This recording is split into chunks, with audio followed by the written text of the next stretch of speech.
এই আমি নিশি এনকে নিশি খান যে মাল আপনারা কি জানেন? না জানি না।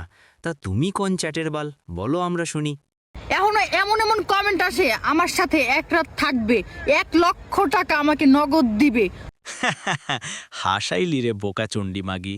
কার এত টাকা হয়েছে যে তোর মতো বুড়ি মাগিরে 1,00,000 টাকা দিবে, তাও আবার একবার লাগানোর জন্য?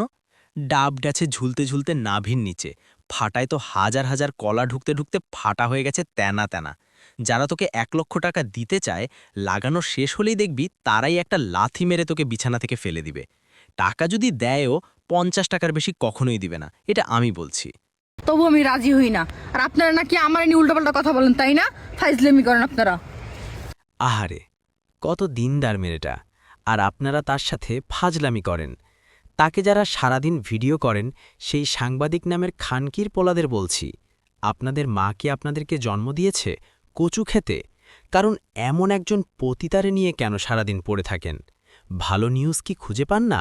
যদি খুঁজে না পান, তাহলে আপনার মা, বোন বা মেয়েকে নিয়ে ন্যাংটা ভিডিও করেন, তাহলে আরও বেশি ভিউ পাবেন। তারপরেও এরকম পতিতাদের পিছনে সারাদিন পড়ে থাকেন না। এই বড় বড় দেখলি খেলে ভিডিও করতে ইচ্ছা হয়? অবশ্যই। হ্যাঁ, কই থেকে এই কচকি মাগি এই বড় বড় দেখলি খেলে ভিডিও করতে ইচ্ছা হয়? অবশ্যই। হ্যাঁ, কই থেকে কখন আইসা পড়। পতিতার ভাবখানা দেখছেন? সে ভাবখানা এমন করতেছে যে তার ডাবগুলো অনেক বড়।